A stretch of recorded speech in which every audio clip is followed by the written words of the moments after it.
பிரதமர் மோடி நாளை மறுநாள் சென்னை வரவுள்ள நிலையில் சென்னையில் பாதுகாப்பு ஏற்பாடுகள் தீவிரப்படுத்தப்பட்டுள்ளது. நலிந்த நெசவாளர்களுக்கு நலத்திட்ட உதவிகளை வழங்குவதற்காக பிரதமர் மோடி நாளை மறுநாள் சென்னை வரவுள்ளார். சென்னை பல்கலைக்கழகத்தில் இந்த விழா நடைபெறவுள்ளது. பிரதமர் மோடி வருகையை முன்னிட்டு 48 மணி நேரத்திற்கு முன்னதாக பாதுகாப்பு ஏற்பாடுகளை சென்னை மாநகர போலீசார் தீவிரப்படுத்தியுள்ளனர்.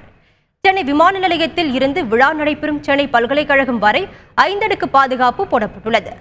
மேலும் 25 வெடிகுண்டு சோதனை குழுவினர் பல்வேறு குழுக்களாக பிரிந்து சோதனை நடத்தி வருகின்றனர். மேலும் தேசிய பாதுகாப்பு படையினரும் பாதுகாப்பு பணியில் ஈடுபடுத்தப்பட்டுள்ளனர். இந்த நிகழ்வில் தேசிய ஆடை வடிவமைப்பு கல்லூரி மாணவர்களும் கைத்தறி கண்காட்சியை அமைக்க உள்ளனர். யூனிவர்சிட்டி ஆஃப் மெட்ராஸில் ஹேண்ட்லூம் எக்ஸிபிஷன் நடக்குது. அதுக்காக நாங்கள் ஹெல்ப் பண்ண வந்திருக்கோம். இங்கே என்ன மாதிரி ஹெல்ப் பண்ண போகிறோம்னா டிஸ்பிளே பண்ணுறதுக்கும் எக்ஸ்பிளைன் பண்ணுறதுக்கும் வந்திருக்கோம். இப்போ நாங்கள் எங்கள் காலேஜ்லேருந்து 2 டிபார்ட்மெண்ட் வந்திருக்கு. ஃபேஷன் டிசைனிங்கும் டெக்ஸ்டைல் டிசைனிங்கும் வந்திருக்கோம். டோட்டலாக ஒரு 50 மெம்பர்ஸ் வந்திருக்கோம். இப்போ ரிஜிஸ்ட்ரேஷன் நடந்துகிட்ருக்குது. பிஎம் வர்றோம்.